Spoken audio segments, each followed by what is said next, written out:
So, Massimo from Horology Classe interviewing Thomas Prescher. Hello, Thomas.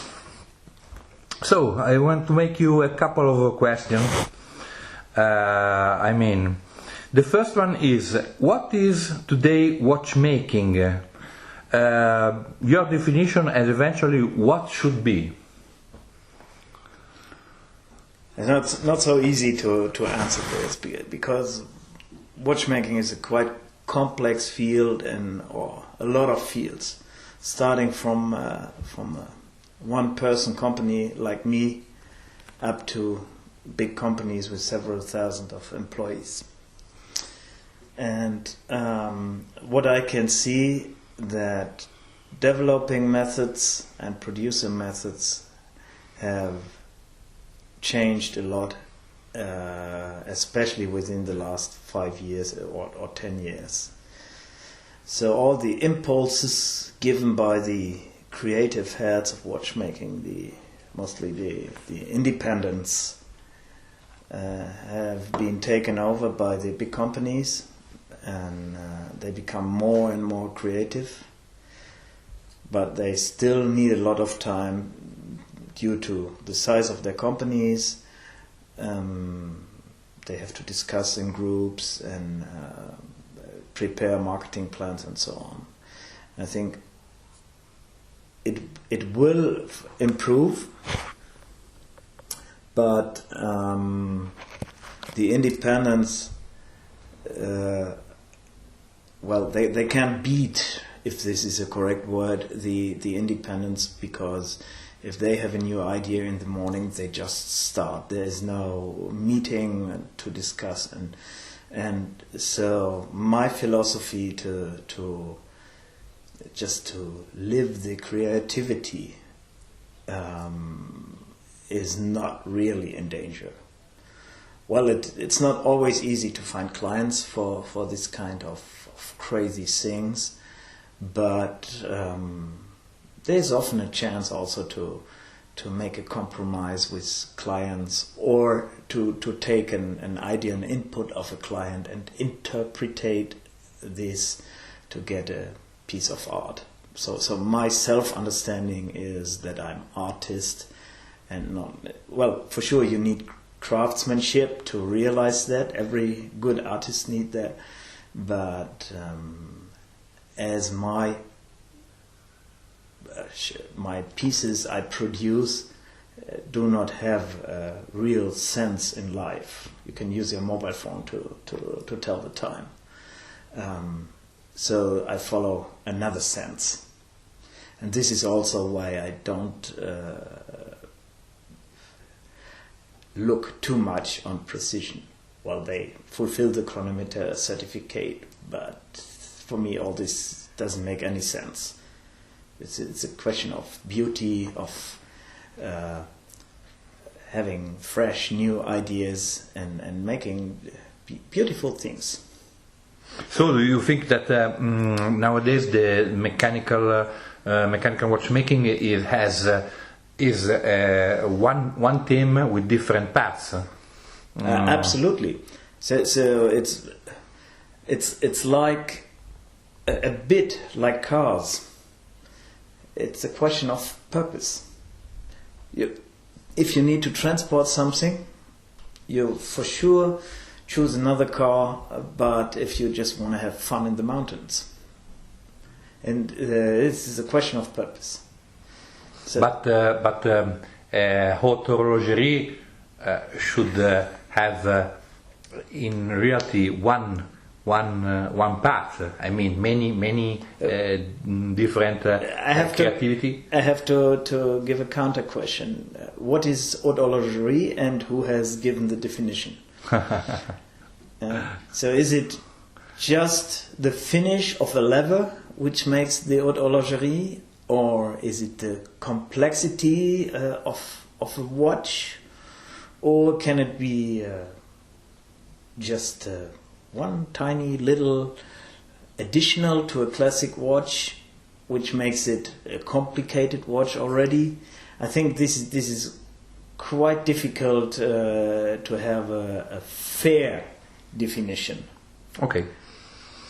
The second question is, which are today the most important factors in a mechanical watch? I mean, I'm talking about a little bit in the tech side, and not everything around.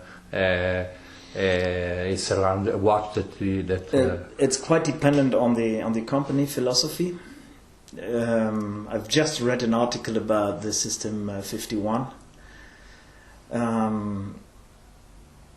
which I not admire. I'm astonished about what's possible. On the other hand, for me, a watch is a piece of art, and all components have the same weight in this. If you have a glass bag and just one screw is scratched, somehow the entire piece of art has a manko. So you have to give on every detail the same attention, and then it becomes a piece of art. It's also my philosophy that I think somehow the front and the back should tell a story. It's not always a story in 2 chapters, but at least front and back should have to do something with each other. Okay, next. Which is the component, by your opinion, of the element of a mechanical watch movement that needs to improve by your vision at the moment? Frozen an art that is never. So it's for sure a good question, but to my point of view, watchmaking is profiting from all kinds of science, especially material science, and we are using already all also extraordinary materials like diamond springs and silicon anchors or escapement wheels, which might improve the beat rate or whatever, but in 200 years can they be reproduced?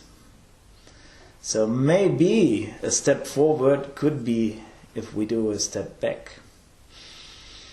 And on the other hand, real improvement is, well, I can't see that by changing a material or making something better.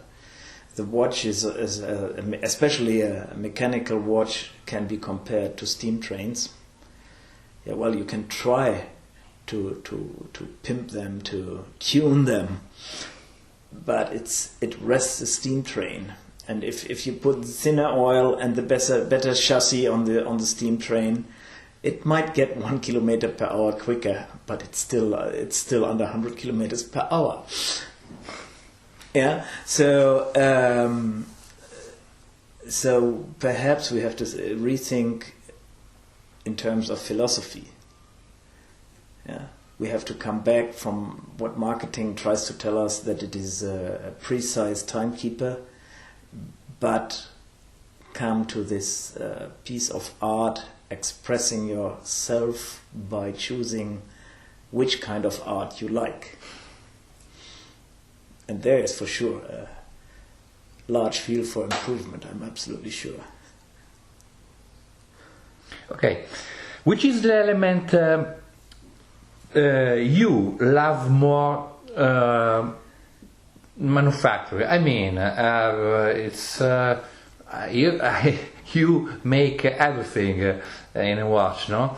And so I think you should anyway do it, you know. But which is the element your smile gets a little bit wider?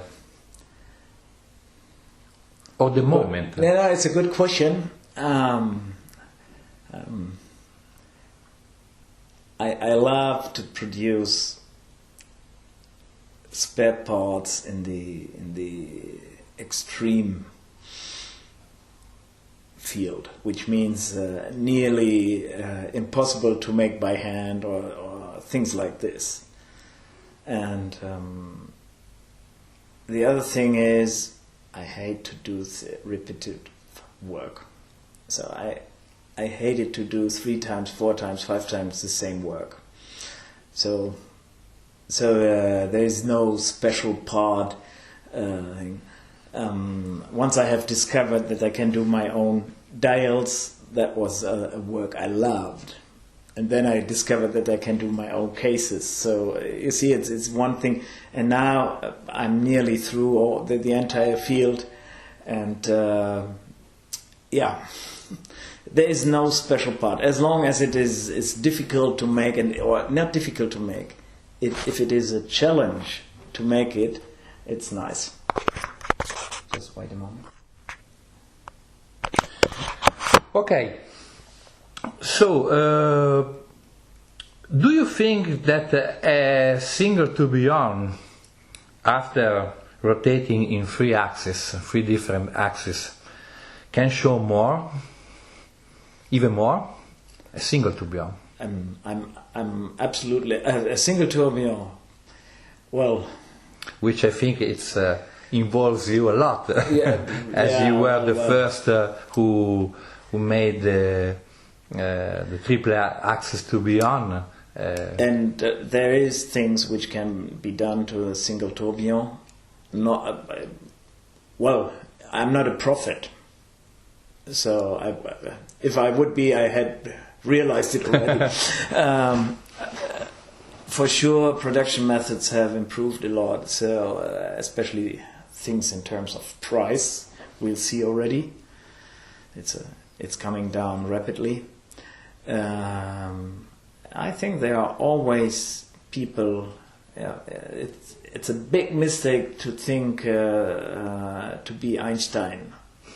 Yeah, and every day a new Einstein is born, and so I'm absolutely sure that very interesting things will come up to the single-axis tourbillon. In terms of tourbillon in general, and so we leave the single-axis tourbillon, I'm 100% sure that there will come up some very nice things, and this is something I can guarantee, because I know it. Okay. Why I didn't see in your usual creation a chronograph? Is for me the timekeeping function of a watch is absolutely secondary, and in my life philosophy, counting seconds, there's no space for that. It's a waste of time for me. Just to know how many seconds, and especially if you're making art, you cannot imagine a painter of a portrait. You order a portrait, and you tell the artist to use 3.55 days to finish the picture. It's stupid. Once my engraver asked me, how long do I have to engrave this figure here? I said, how shall I know? And from the technical point? No, how shall I know? I said, you have to give your best. It should be the best you can do, and I don't know how long you have for that. So if you want a piece of art with the wow factor 10, yeah, so you pick somebody from the street, you give it in the hand and say, judge. And he says, well, I don't know the price, but I can see it's done with hard blood. And then it's good. And this you cannot do with a chronograph. It's impossible. This is why I don't like them. But no, it's neutral. For me, it's neutral. It's not that I don't like them. It's just a big zero for me. You were very clear. You were very clear. Next, what about your future about watchmaking? Do you think it will go more deep, complicated, or more simply unique. I mean, when you show your one of your last or maybe your last occasion, the Nemo Captain. I mean, it was really something that you couldn't imagine, no? And we had a tourbillon, and as we saw, it's not a problem for Thomas Prescher at tourbillon. But what about the future? We will see more a Nemo Captain, or we will see more what can I say, a double axis tourbillon. Yeah, I know what you're asking for. First thing is, the Nemo Captain is a triple axis tourbillon with a jumping hour, which is just an additional mechanism, and it's an enormous effort to make a triple axis run and to look it beautiful. It's, even after all these years of training, it's still a challenge. And this is why they are so rare. Meanwhile, some other companies have come up, but none of them is flying so long. And I think the first one I presented 2003 or so a lot of time to follow her. Yeah, the future. They will be complex, but the complexity will be hidden under philosophy art aspects. So you have seen the presentation of the Sub 1, the submarine inspired watch, which is still ongoing, this project. It's just a question of that clients who financing a project sometimes appear and sometimes disappear for a while and concentrating on other projects, coming back. For independence, it's not like they follow up a project which is finished then and then. So it's a steady processes. So we will have interesting watches which will not look like a watch, which will have new or at least different concept of time indication. At the moment it looks as they will have the red line is the Nemo steampunk design. I'm in this phase, like a painter is in phase blue or phase red. I'm in the steampunk phase. I have also some projects ongoing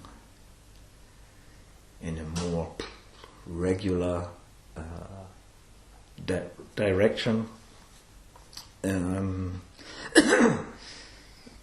I'm always thinking about to have some basic models and to produce them in a bit larger quantities. I'm talking about 10 pieces or so. This is a large quantity for me, or perhaps 25. Just to be clear. Yeah, just to make this clear. And they will be, or at least a bit more affordable than the others. The problem for me is I have a large infrastructure which costs a lot of money, and if you produce 2 or 4 watches per year, you have to transfer somehow the costs for that. This is why the watches are so expensive. It's not because the watchmaker is so fabulous.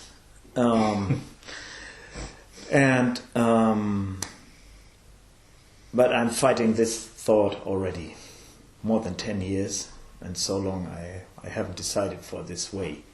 You know the argument. I don't know if it's good or not. Some would be happy, others not. So whatever I do, we'll see.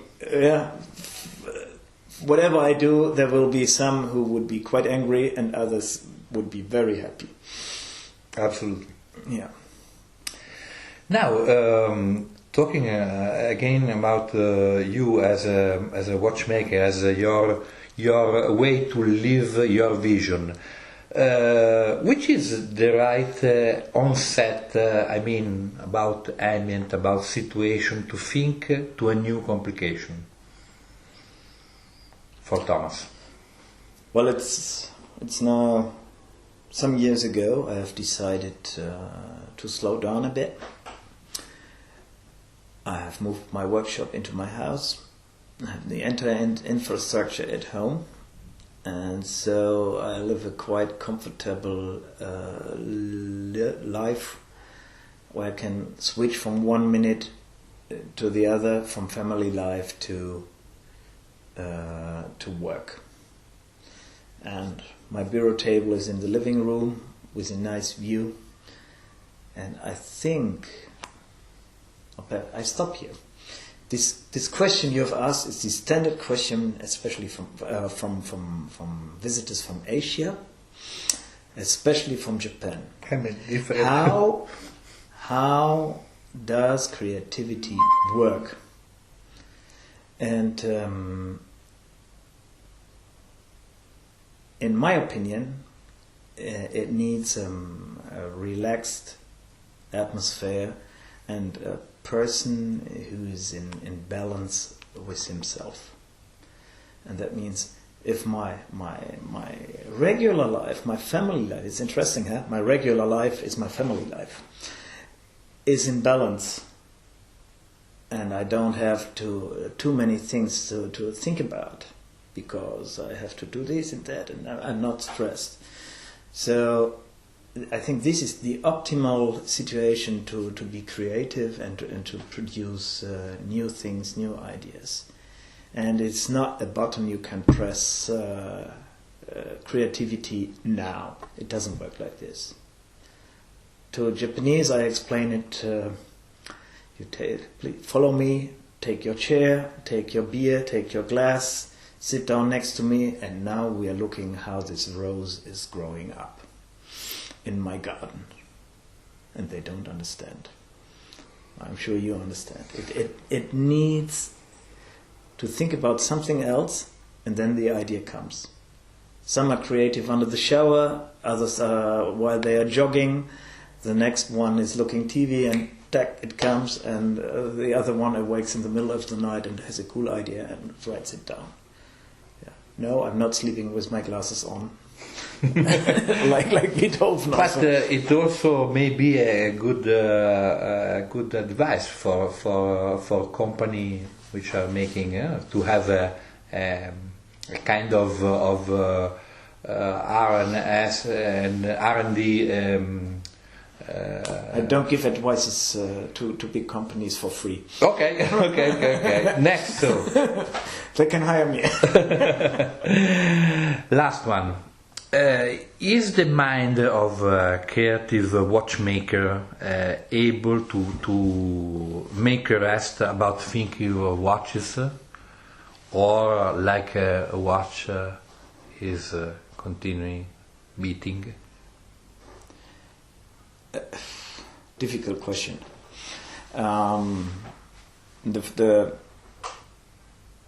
The final result, or the final answer, the quintessence of the answer is it never stops. But it works on different levels. Sometimes it works here in the back of your head somewhere, quite silent, and you can feel it. Somehow something is. You don't know what it is, but it's like an unexpected birth somehow. Like, oh, now I'm daddy of a new idea. Yeah, it's like this. It's a bit like, and then it makes plop.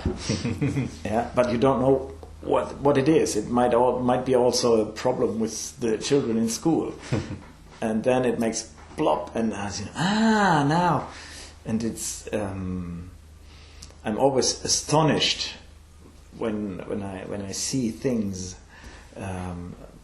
The form for the hand, the peak of the hand from the point of the hand from my sailor was when I was cutting onions, by the form when I cut it into half. The form of the onion was the inspiration for the peak. So it's no, it never stops. It just, but you don't start the day and think, no, okay, everything I do today, let's make a line or a link to watchmaking and see what I can use. It's not like this. It's just waking up from a dream or so, and you're somewhere or awaking on another place, and you don't know how you have gone there. Or dreaming with open eyes. Yeah, it's open eyes, open mind. This is for sure to get this is the regular way, the planned way. It's somehow funny when it's day and you wake up at the table in the kitchen. You wake up in the watchmaking situation. You're cutting onions and you wake up. This is what, and it's just you work you wake up at your working bench somehow without being there. It's like schizophrenia a bit. But it isn't. It's just everybody of us has it, and some allow to come these ideas and these thoughts to come up, and others just suppress them. Thank you very much, Thomas. You're welcome.